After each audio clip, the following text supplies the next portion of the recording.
Welcome to the Woman Angler and Adventurer podcast, inspiring real women with a passion for fishing and the outdoors to go get their adventure on. Now, here's your host, Angie Scott and Barb Carey. Welcome to another 5-Minute Friday, and I just want to take a minute to thank everybody for all the support for the Woman Angler and Adventure. We need it now more than ever. Neighbor girls riding her ATV, so cute. But funny thing, the big run on toilet paper with the whole virus scare. There's a run on minnows. Apparently, all the regular bait shops that aren't convenience stores have to close, depending on what state you live in. So we want to take really good care of our minnows. And this is something that I do every spring anyway, because I buy minnows in bulk. I go through a lot of them. It's the only time of year I really use any live bait. So we're going to show you a great home bait shop setup that you can set up in your home to deal with your own minnows. Now, there's about 10 dozen minnows right now, and that'll last a while, but it's just one of these plastic laundry room tubs that you can get at the hardware store for pretty inexpensive. And what I have is, the big thing is the aerator. I have this Frabil Aqua Life, and it's got two pumps coming out, and on the bottom of these I have these big stones, and this is what comes with it. So they pump out a lot of air into the water, and it's quiet. I am a noise person. If I'm in my garage, I don't want to hear the minnow aerator. It's super quiet. Now I do keep this inside. I brought it out to show you, but I'm going to keep that in there. I'm going to close my garage window, and then I'm going to put a stick in there to lock the window.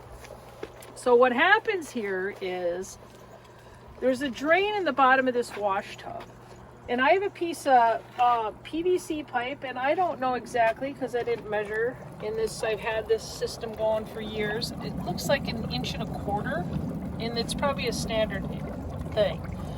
So that kind of creates any overflow to kind of have to drain out through the top and not the bottom of the drain.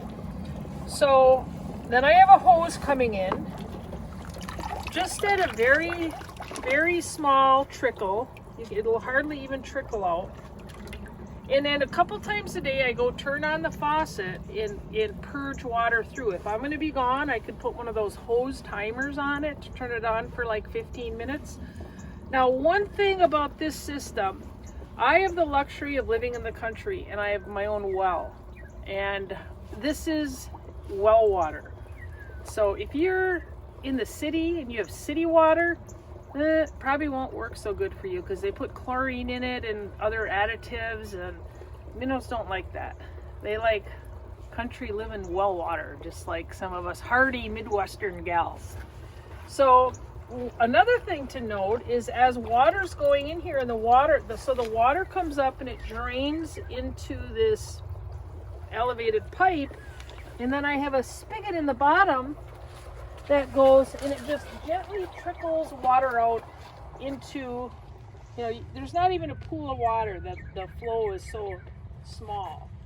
A couple times a day I'll come over here and give it a blast. I have the hose going in the bottom, and the water will overflow, but you have to keep a little minnow net over the top, otherwise minnows will go down the hole and they'll wash out into your yard. Been there.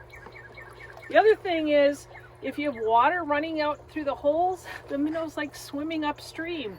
And when we're talking about fishing and finding fish, you want to learn something about fish, run water into a minnow tank, because you will see what fish do in current. It's really interesting, I thought.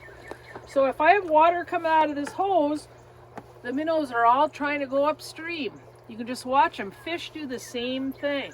So it's kind of a little bit of a lesson in fish behavior when you're looking to catch fish. So this is my setup. I keep this little piece of styrofoam over here on the top. This just stays down like this. Then I put put a brick to hold it down.